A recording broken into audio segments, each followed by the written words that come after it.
Good afternoon students. So இன்றைக்கி நம்ம பார்க்க போகிற சயின்டிஸ்ட் யார் அப்படின்னு பார்த்தீங்கன்னா தாமஸ் ஹண்ட் மார்கன் 1933. அவருக்கு மருத்துவத்துறையில் ஒரு நோபல் பரிசு கொடுத்தாங்க. எதுக்காக கொடுத்தாங்க அப்படின்னு பார்த்தீங்கன்னா, அவர் பாரம்பரிய பண்புகளை கடத்துவதில் குரோமோசோம்களினுடைய பங்கு என்ன அப்படின்றத பற்றி அவர் கண்டுபிடிச்சார். அதனால் அவருக்கு நோபல் பரிசு கிடைச்சிது. அடுத்ததான் நம்ம பார்க்க போகிற டாபிக் என்ன அப்படின்னா ஃபாசில் ஜீன்ஸ் அப்படின்ற டாபிக் பற்றி பார்க்க போகிறோம். ஃபாசில் ஜீன் அப்படின்னா என்ன? ஃபாசில் ஜீன்ஸ் அப்படின்னு ஒரு ஜீன் இருக்குது அப்படின்னு சொல்கிறாங்க. அப்படின்னா என்ன? தாவரங்கள் எல்லாம் பூமிக்கடியில் புதைஞ்சிது அப்படின்னா நம்ம அதை என்ன சொல்லுவோம்? ஃபாசில்ஸ் அப்படின்னு சொல்கிறோம் இல்லையா? பழைய உயிரிகள், தொல்லுயிரிகள் எல்லாம் இந்த மாதிரி பூமிக்குள்ளே போய் புதைஞ்சி போயிருக்கோம் இல்லையா? இந்த இடத்துல ஃபாசில் ஜீன் அப்படின்னா என்ன அப்படின்னா தொல்லுயிர் எச்ச மரபணுக்கள் அப்படின்னு நம்ம சொல்லலாம். சரிங்களா? இந்த ஃபாசில் ஜீன்ஸ் அப்படின்றது எங்கே இருக்குது அப்படின்னு பார்த்திங்கன்னா, some of the junk DNA is made up of pseudo genes அப்படின்னு சொல்கிறாங்க. ஜங்க் டிஎன்ஏ அப்படின்றது என்னென்னா விரயமாக கருதக்கூடிய ஜீன்கள். அது எதில் இருக்குது அப்படின்னா, அதுக்குள்ளே என்ன இருக்கும்? சூடோ ஜீன்ஸ் அப்படின்னு சொல்லக்கூடிய ஜீன்கள் இருக்கும். சரி, சூடோ ஜீன்னா என்ன அப்படின்னா gene sequence presence in that was once working genes. அப்படின்னா என்னென்னா, ஒரு காலத்தில் இவையெல்லாம் ஒர்க் பண்ணிட்டு இருந்திருக்கும். ஜீனோட வேலை என்ன? புரத உற்பத்தியை செய்யுது. இப்போது அதனால் புரத உற்பத்தி செய்யக்கூடிய எபிலிட்டி கொஞ்சம் கொஞ்சமாக இழந்து அது என்ன ஆயிடுச்சு அப்படின்னா அது சூடோ ஜீன்ஸாக மாறிடுச்சு. அப்போ ஜங்க் டிஎன்ஏக்குள்ளே சூடோ ஜீன்ஸ் இருக்குது அப்படின்னு சொல்கிறாங்க. சரி, இதை வச்சு நாம் என்ன தெரிஞ்சுப்போம் அப்படின்னா, they tell the story of evolution through fossilized parts. அந்த ஃபாசிலைஸ்டு பார்ட்ஸோட எவல்யூஷனரி ஸ்டோரியை அது சொல்லுது. எவல்யூஷனரி அப்படின்னா பரிணாமத்தினுடைய அந்த கதைகளை அது சொல்கிறது அப்படின்னு சொல்கிறாங்க. சரிங்களா?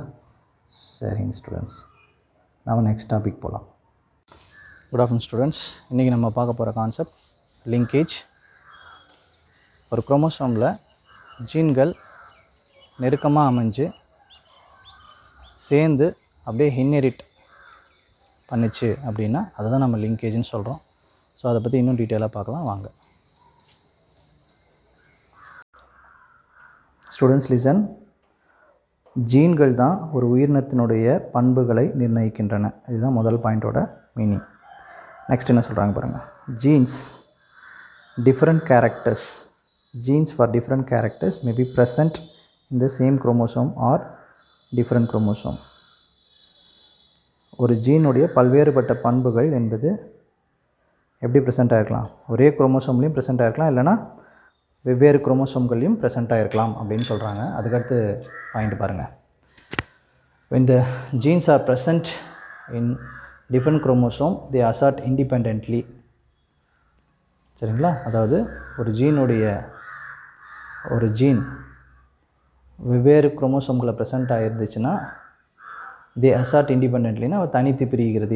எந்த அடிப்படையில் அப்படின்னா Mendel law of independent assortment அடிப்படையில் அது பிரியுது. சரிங்களா? இதை பின்பற்றி பயாலஜிஸ்ட் என்ன பண்ணுறாங்கன்னா தனித்து பிரியக்கூடிய ஜீன்களை பற்றின ஆராய்ச்சிகளை மேற்கொள்ள ஆரம்பிக்கிறாங்க. அப்படி பண்ணும்போது தான் அதில் ஒரு ரிப்போர்ட் தான் என்ன அப்படின்னா, இந்த இனிப்பு பட்டாணி என்று அழைக்கப்படக்கூடிய ஸ்வீட் பீ பிளான்ட்டில் லத்தாரிஸ் ஓடரேட்டஸில் பேட்சன் அண்ட் புன்னட் 1906 ஒரு ரிசர்ச் பண்ணுறாங்க. அவங்க என்ன பண்ணாங்க அப்படின்னா they crossed the homozygous strains of sweet pea. அதில் என்ன நிறத்தில் இருந்தது? அந்த ஃப்ளார் பர்பிள் ஃப்ளாரையும் லாங் பாலன் கிரைன் இருக்கிற மாதிரி பிளான்ட் எடுத்துக்கிறாங்க. அது கூட எதை கிராஸ் பண்ணுறாங்க அப்படின்னா with another homozygous strain having red flower and round pollen grains இருக்கிற மாதிரி கிராஸ் பண்ணுறாங்க. சரிங்களா? ஸோ அதில் தான் F1 ப்ரோஜெனி எப்படி இருந்தது அப்படின்னா பர்பிள் ஃப்ளார் இருந்தது, லாங் பாலன் கிரைன் இருந்தது. சரிங்களா? So indicating purple flower and long pollen. அதை நம்ம எப்படி எழுதுறோம்? அல்லியில் எழுதும்போது capital P small capital P capital எல்னு எழுதுகிறோம். அது டாமினன்ட் கேரக்டராக கருதப்படுது. எதற்கு டாமினண்ட்டாக கருதப்படுது அப்படின்னா ஓர் ரெட் ஃப்ளார் அண்ட் ரவுண்ட் பாலனுக்கு அகெயின்ஸ்டாக அது இருந்தது அப்படின்னு சொல்லலாம். சரி, அதுக்கடுத்து பாருங்கள். இப்போது டெஸ்ட் கிராஸ் பண்ண போகிறாங்க. F1ல் கிடைச்ச ரிசல்ட்ஸோட டபுள் ரிசசிவ் பேரண்ட்ஸை சேர்த்து நம்ம டெஸ்ட் கிராஷ் பண்ணும்போது நமக்கு கிடைக்கிற F2 ரிசல்ட்ஸ் எப்படி இருந்தது, எப்படி எதிர்பார்த்தோம் அப்படின்னா 1:1:1:1 ரேஷியோவில் இருந்துச்சு. அது எக்ஸ்பெக்ட் பண்ணோம். ஆனால் அது அந்த மாதிரி கிடைக்கல. அது தனித்து பிரிதல் விதிப்படி கிடைக்காம வேறு மாதிரி கிடைக்குது அப்படின்னு சொன்னாங்க. So a great number of F2 plants had purple flower and long pollen or red flower or round pollen. நிறைய எண்ணிக்கையில் கிடைச்ச அந்த F2 பிளான்ட் எப்படி இருந்ததுன்னா பர்பிள் ஃப்ளவர் அல்லது லாங் போலனாக இருந்தது, அல்லது ரெட் ஃப்ளவர் அல்லது ரவுண்ட் போலனாக இருந்துச்சு அப்படின்னு சொல்கிறாங்க. So they concluded that genes for purple color and long pollen grain and the genes for red color and round pollen grain were found close together in same homologous pair of chromosomes. So these genes do not allow themselves to separate it. இந்த ஜீன்கள் எல்லாம் அவைகளாகவே தனித்து பிரிய அனுமதிக்கவில்லை. So they do not assort independently. எனவே அவை தனித்து பிரியவே இல்லை. சரிங்களா? ஸோ இதை தான் நம்ம பார்க்குறோம். This type of tendency of genes to stay together during separation of chromosome is called linkage. The tendency of genes to stay together during separation of chromosome is called linkage. Chromosome பிரிகை அடையும் போதும் jeans சேர்ந்து இருந்து ஒரு பாரம்பரியத்தை கடத்துது அப்படின்னா அதை தான் நம்ம லிங்கேஜ் அப்படின்னு சொல்கிறோம். ஸோ இந்த டயக்ராம் நீங்கள் பார்த்தீங்கன்னா உங்களுக்கு தெளிவாக புரியும் லிங்க்டு ஜீன்ஸ் எப்படி இருக்குன்னு சொல்லிட்டு. இங்கே பாருங்கள், இங்கே லிங்க்டு ஜீன்ஸ் கொடுத்துருக்காங்க, இங்கே அன்லிங்க்டு ஜீன்ஸ் எப்படி இருக்குன்றதை கொடுத்துருக்காங்க. ஒரு குரோமோசோமில் 2 ஜீன்கள் மிக அருகாமையில், அதாவது ஜீன் 1 ஜீன் 2 மிக அருகாமையில் அமைஞ்சிருக்கு. ஸோ அதனால் இதை லிங்க்டு ஜீன் சொல்கிறோம். இந்த இடத்துல பார்த்திங்கன்னா அன்லிங்க்டில் ஒரு குரோமோசோமில் ஒரு ஜீனும் இன்னொரு குரோமோசோமில் ஒரு ஜீனும் இருக்குது. ஸோ அதனால் பார்த்திங்கன்னா இது இரண்டும் வெவ்வேறு தொலைவில் இருக்குது. ஸோ இங்கே பார்த்தீங்க அப்படின்னா ஒரே குரோமோசோமில் வெவ்வேறு தொலைவில் ஜீன் 1 ஜீன் 2 அமைஞ்சிருக்கு. இதுவும் அன்லிங்க்டு ஜீன் சொல்லலாம். ஓகே, இப்போ பாயிண்ட் வைஸ் என்ன சொல்கிறாங்க அப்படின்றத நம்ம பார்க்கலாம். So jeans located close together on the same chromosome and inherited together are called linked genes. Genes located close together on the same chromosome, ஒரே குரோமோசோமில் ஜீன்கள் க்ளோஸாக அரேஞ்ச் ஆகி அவை பாரம்பரிய பண்புகளை கடத்தும் போதும் சேர்ந்து கடத்துச்சு அப்படின்னா இன்ஹெரிட்டட் டுகெதர் அப்படின்னா அதை தான் நம்ம லிங்க்டு ஜீன்ஸ்னு சொல்கிறோம். ஸோ இது எப்படியெல்லாம் அமைஞ்சிருக்கலான்றதை அடுத்து சொல்கிறாங்க. But the 2 genes that are sufficiently far apart on the same chromosome, ஒரே குரோமோசோம்லேயே கூட தொலைவில் அந்த ஜீன்கள் அமைஞ்சிருக்கலாம். அதை நம்ம என்னென்னு சொல்கிறோம்னா ஆர் கால்டு அன்லிங்க்டு ஜீன்ஸ்னு சொல்கிறோம். இதுக்கு இன்னொரு பேரும் இருக்குது, சின்டெனிக் ஜீன்ஸ் அப்படின்னு சொல்கிறோம். Such condition is known as synteny அப்படின்னு சொல்லலாம். So it is to be differentiated by the value of recombination frequency. இதை எப்படி நம்ம வேறுபடுத்த முடியும் அப்படின்னா வேல்யூ ஆஃப் ரீகாம்பினேஷன் ஃப்ரீக்வன்சியை பொறுத்து அதை வேரி பண்ண முடியும் அப்படின்னு சொல்கிறாங்க. எப்படி வேரி பண்ணுறாங்க அப்படின்னு கொடுத்துருக்காங்க பாருங்கள். அதாவது ரீகாம்பினேஷன் ஃப்ரீக்வன்சி வேல்யூ அப்படின்றது மோர் தென் 50% மேலே 2 ஜீன்களுக்கு இடையே இருந்துச்சுன்னா, அதாவது அப்படி இருந்துச்சுன்னா அதை என்ன சொல்கிறாங்கன்னா ஷோ அன்லிங்க்டு அப்படின்னு சொல்கிறாங்க. when the recombination frequency value is less than 50% அப்படின்னா அதை வந்து லிங்க்டு அப்படின்னு சொல்கிறாங்க. அதாவது அதனுடைய ரீகாம்பினேஷன் ஃப்ரீக்வன்சி அப்படின்றது 50%க்கும் மேலே இருந்துச்சு அப்படின்னா, அதிகமாக இருந்துச்சு அப்படின்னா அதை என்ன சொல்கிறாங்க அன்லிங்க்டு ஜீன், பிணைப்பில் ஈடுபடாத ஜீன்கள் அப்படின்னு சொல்கிறாங்க. சரிங்களா? அப்போ 50% குறைவாக இருந்துச்சுன்னா அது வந்து என்ன சொல்கிறாங்க லிங்க்டு ஜீன், லிங்க்டு அப்படின்னு சொல்கிறாங்க.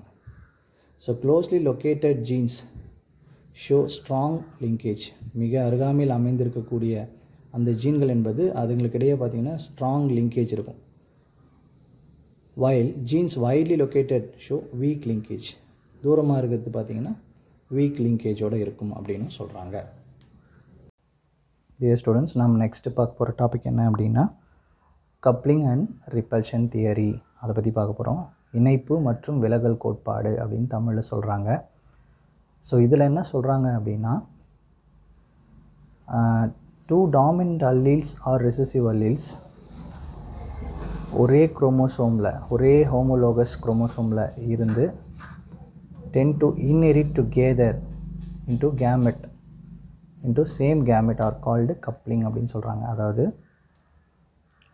ஒரே ஒத்திசைவு குரோமோசோம்களில் காணப்படக்கூடிய இரு ஓங்குத்தன்மை கொண்ட அல்லீல்கள் அல்லது ஒடுங்குத்தன்மை கொண்ட அல்லீல்கள் ஒரே கேமெட்டு மூலம் ஒன்றாகவே மரபு வழியை அடைந்தால் அதை வந்து என்ன சொல்கிறாங்க அப்படின்னா இணைப்புன்னு சொல்கிறாங்க. டெஃபினேஷன் இன்னொரு முறை பார்க்கலாம். The two dominant alleles or recessive alleles occur in the same homologous chromosome. அளவிலும் அமைப்பிலும் ஒரே மாதிரியாக இருக்கிறது தான் நம்ம ஹோமோலோகஸ் குரோமோசோம் அப்படின்னு சொல்கிறோம். ஒரு அளவிலும் அமைப்பிலும் ஒரே மாதிரியாக இருக்கிற குரோமோசோமில் 2 டாமினன்ட் அல்லீலோ அல்லது ரெசசிவ் அல்லீலோ இருந்து, சரிங்களா, அது ஒரே கேமிட் மூலமாகவே இன்னெரிட் ஆனால் மரபு வழியை அடைந்தால் அந்த நிகழ்வுக்கு பேர் கப்ளிங் அப்படின்னு சொல்கிறோம். அதுக்கு இன்னொரு பேரும் இருக்குது, சிஸ் கான்ஃபிகரேஷன் அப்படின்னு இருக்குது. அப்படி இல்லாமல் if dominant or recessive alleles are present on 2 different but homologous chromosomes, they inherit apart into different gamete are called repulsion or transconfiguration அப்படின்னு சொல்கிறாங்க. சரிங்களா? ரிப்பல்ஷன் அப்படின்னா என்ன? விலகுதல் அப்படின்னு சொல்லுவாங்க இல்லையா? இப்போ முதல்ல பார்த்ததில் ஒரே குரோமோசோமில் டாமினன்ட் ஆர் ரெசசிவ் அல்லீல்ஸ் இருந்துச்சு அப்படின்னு நம்ம பார்க்குறோம். இப்போ இதில் வந்து அப்படி இல்லை. சரிங்களா? வெவ்வேறு குரோமோசோம்களில் இந்த அல்லீல்ஸ் இருந்து வெவ்வேறு கேமெட் மூலமாக இன்னெரிட் ஆனால் அதை என்ன சொல்கிறோம் அப்படின்னா நாம் வந்து ரிப்பல்ஷன், டிரான்ஸ்கான்ஃபிகரேஷன் அப்படின்னு நம்ம சொல்கிறோம். சரிங்களா? இது ரொம்ப ஈஸியான கான்செப்ட், நல்லா ஞாபகம் வச்சுக்கணும். ஃபஸ்ட்டு சொன்னதில் வந்து 2 டாமினன்ட் ஆர் ரெசசிவ் அல்லீல் அப்படின்றது சேம் குரோமோசோமில் இருந்து, சரிங்களா, அப்படியே கேமிட் வழியாக இன்னெரிட் ஆச்சு, சேர்ந்து இன்னெரிட் ஆகிடுச்சு. சரிங்களா? ஸோ அது வந்து நம்ம என்ன சொல்கிறோம்? கப்ளிங்னு சொன்னோம். ஆர் சிஸ் கான்ஃபிகரேஷன், அதுக்கு இன்னொரு பேர் இருந்துச்சு. இதில் டிஃப்ரெண்ட் குரோமோசோமில் அல்லீல்ஸ் இருந்து டிஃப்ரெண்ட் கேமிட்டில் இன்னெரிட் ஆகுது அப்படின்னு பார்க்குறோம். அதனால் இது என்ன சொல்கிறோன்னா ரிப்பல்ஷன் ஆர் டிரான்ஸ்கான்ஃபிகரேஷன் அல்லது விலகுதல் அப்படின்னு நம்ம சொல்கிறாங்க. சரிங்களா? ஆக இந்த கோட்பாட்டுக்கு என்ன பேர் அப்படின்னா கப்ளிங் அண்ட் ரிப்பல்ஷன் தியரி அப்படின்னு பேர். அதாவது இணைப்பு மற்றும் விலகல் கோட்பாடு அப்படின்னு பேர். சரிங்களா? Okay. Good afternoon students. Again நம்ம பார்க்க போகிற டாபிக் என்ன அப்படின்னா கைண்ட்ஸ் ஆஃப் லிங்கேஜ் பற்றி இப்போ பார்க்க போகிறோம். கைண்ட்ஸ் ஆஃப் லிங்கேஜ் பற்றி ரிசர்ச் பண்ணது யார் அப்படின்னா டிஹெச் மார்கன் அப்படின்னு ஒரு சயின்டிஸ்ட். அவர் என்ன சொல்கிறார் அப்படின்னா 2 டைப்ஸ் ஆஃப் லிங்கேஜை பற்றி சொல்கிறார். என்ன சொல்கிறாரு? ஒன்று வந்து கம்ப்ளீட், இன்னொன்று வந்து இன்கம்ப்ளீட் அப்படின்னு சொல்கிறாரு. சரிங்களா? இந்த கம்ப்ளீட்டு இன்கம்ப்ளீட் எதை டிபெண்ட் பண்ணியிருக்கு, எதை பற்றி சொல்கிறாரு, எதை வச்சு இதை பிரிக்கிறார் அப்படின்னு பார்த்தீங்கன்னா depending upon the absence or presence of new combinations of linked ஜீன்ஸை பொறுத்து இது கம்ப்ளீட்டு இன்கம்ப்ளீட் லிங்கேஜ் அப்படின்னு பிரிக்கிறார். சரிங்களா? ஃபஸ்ட்டு நம்ம பார்க்க போகிறது என்ன அப்படின்னா கம்ப்ளீட் லிங்கேஜ் பற்றி பார்க்க போகிறோம். சரிங்களா? If there is a chance of separation of 2 linked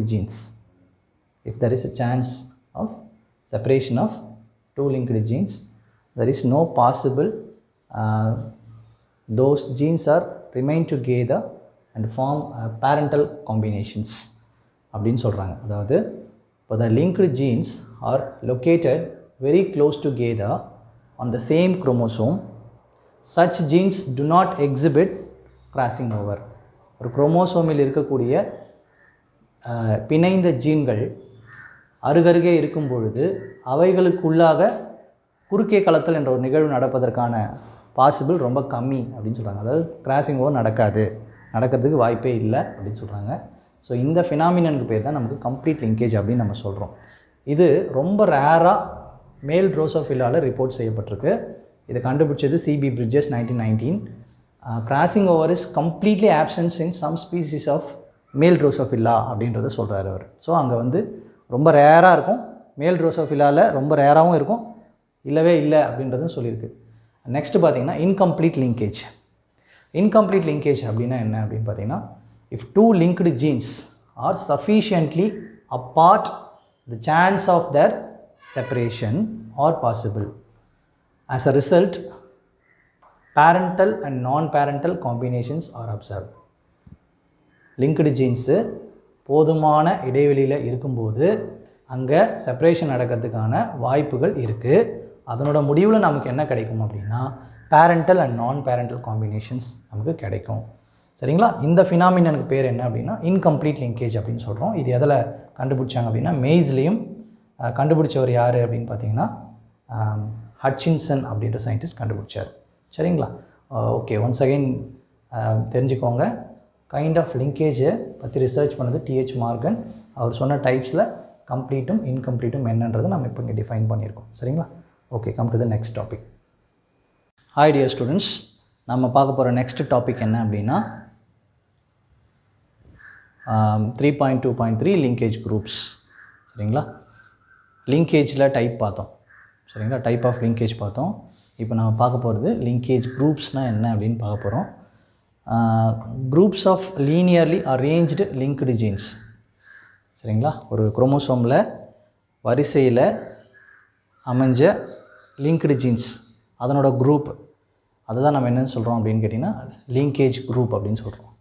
சரிங்களா? பாருங்கள், the groups of linearly arranged linked genes on a chromosome are called linkage groups அப்படின்னு சொல்கிறாங்க. In any species, the number of linkage groups corresponding to the number of haploid set of chromosomes. சரிங்களா? எந்த species நீங்கள் எடுத்துக்கிட்டாலும் number of linkage group அப்படின்றது எதனோட தொடர்புடையதாக இருக்கும் அப்படின்னு பார்த்தீங்கன்னா number of haploid set of குரோமோசோம்ஸை பொறுத்து இருக்கும் அப்படின்றத சொல்கிறாங்க. இப்போ நம்ம பார்க்க போகிற எக்ஸாம்பிள் நெக்ஸ்ட் என்ன சொல்கிறாங்க அப்படின்னா, so these are all the few examples of linkage groups in some organisms. அதை பற்றி பார்க்குறோம். ஸோ இங்கே வந்து நேம் ஆஃப் த ஆர்கானிசம் இருக்குது, இங்கே லிங்கேஜ் குரூப்ஸ் எத்தனை இருக்குது அப்படின்றத ஸ்டடி பண்ணியிருக்காங்க. இது ரொம்ப முக்கியமான ஒன் வேர்ட். இந்த கொஷின் 3 மார்க்கு. ஸோ இதுக்கு ஒரு 1.5 மார்க் கொடுக்கலாம், இந்த செக்மெண்ட்டுக்கு ஒரு 1.5 மார்க் எக்ஸாம்பிள்ஸ்க்கு. ஸோ நீங்கள் என்ன பண்ணணும், இது ரெண்டுமே சேர்த்து தான் ப்ரிப்பேர் பண்ணணும். It's very very easy, right? So இதில் வந்து நேம் ஆஃப் த ஆர்கானிசம் பார்த்தீங்கன்னா மியூக்கர், அதில் லிங்கேஜ் குரூப் 2 தான் இருக்குது. ட்ரோசோஃபிலில் பார்த்தீங்கன்னா 4 லிங்கேஜ் குரூப் இருக்குது. ஸ்வீட் பீ அப்படின்னு சொல்லக்கூடிய லத்தாரஸ் பிளான்ட்டில் பார்த்தீங்கன்னா 7 லிங்கேஜ் குரூப் இருக்குது. அண்ட் நியூரோஸ்போராவில் பார்த்தீங்கன்னா 7 லிங்கேஜ் குரூப் இருக்குது. அண்ட் மெய்ஸில் பார்த்தீங்கன்னா மொத்தம் 10 லிங்கேஜ் குரூப் இருக்குது. சரிங்களா? Okay. Hi dear students, next நம்ம பார்க்க போகிறது என்ன அப்படின்னா லிங்கேஜுக்கும் கிராசிங் ஓவருக்கும் இடையில் இருக்கிற டிஃப்ரென்ஸ் பற்றி பார்க்க போகிறோம். சரிங்களா? சரி, லிங்கேஜ் அப்படின்றது என்ன, கிராசிங் ஓவர் அப்படின்றது என்னன்றதை நம்ம முதல்ல தெரிஞ்சுக்கணும். சரியா? Linkage and crossing over R the 2 processes that have opposite effects. Linkage keeps the particular genes together, but crossing over mixed them. Hi dear students, next பார்க்க போகிறது என்னென்னா topic difference between linkage and crossing over பற்றி நம்ம பார்க்க போகிறோம். Difference between linkage and crossing over பற்றி நம்ம பார்க்கலாம். சரி, linkage and crossing over. Linkage அப்படின்றது என்னன்னு தெரியும், ஒரு குரோமோசோமில் இருக்கிற பக்கத்தில் இருக்கிற ஜீன்களுக்கு இடையே நடக்கிறது தான் வந்து லிங்கேஜ். பக்கத்தில் இருந்தாலே அது லிங்க் ஆயிரும். சரிங்களா? கிராசிங் ஓவர்ன்றது ஹோமோலோகஸ் குரோமோசோம்ஸில் இருக்கிற ஜீன்கள் வெவ்வேறு இடத்துல தூரமாக இருக்கிற ஜீன்களுக்கு இடையே நடக்கிறது தான் கிராசிங் ஓவர். சரிங்களா? மறுபடியும் பார்க்கலாம். இப்போ டிஃப்ரென்ஸ் பார்க்கலாம், ஒவ்வொன்றா பார்க்கலாம். So the genes present on chromosome stay close together. ஒரு குரோமோசோமில் இருக்கக்கூடிய ஜீன்கள் எல்லாம் எப்படி இருக்கும், ஸ்டே க்ளோஸ் டுகெதர், இணைந்து இருக்கும், சேர்ந்து இருக்கும். அதுக்கடுத்து இங்கே என்ன சொல்கிறாங்க, it leads to separation of linked genes. Crossing over என்பது லிங்க்டு ஜீன்ஸை செப்பரேட் பண்ணக்கூடியதாக இருக்கும். சரிங்களா? அதுக்கடுத்து செகண்ட் பாயிண்ட் பாருங்கள், it involves same chromosome of homologous chromosome. It involves same chromosome of homologous, ஒரே குரோமோசோமில் இருக்கிற, சரிங்களா, ஒரே it involves same chromosome of homologous chromosome. இது எங்கே நடக்கும் அப்படின்னா ஒரே குரோமோசோமுக்குள்ளவே நடக்கும். So it involves exchange of segments between non sister chromatids of homologous chromosome. சரிங்களா? It involves exchange of segments between non sister chromatids of homologous chromosome. Non sister குரோமேட்டிட்ஸ்க்கு இடையில் கூட அந்த செக்மெண்ட்ஸோட இன்டர்சேஞ்ச் இருக்கும் அப்படின்றது தான் இது. Next it reduces new gene combination. புதிய ஜீன் சேர்க்கைகள் ஏற்படுவதற்கு இது வந்து ரெடி ஆகாது, ஏற்படுவதற்கான வாய்ப்புகள் இங்கே கம்மி. சரிங்களா? இங்கே பார்த்தீங்கன்னா it increase the variability by forming a new gene combinations leads to the formation of new organism. So இந்த இடத்துல வேரியபிலிட்டியால் புதிய ஜீன் வகைகள் தோன்றி அதுக்கப்புறம் என்ன நடக்கும், புதிய ஆர்கானிசமும் ஃபார்ம் ஆகிறதுக்கான வாய்ப்புகள் இருக்குது. சரிங்களா? Okay students.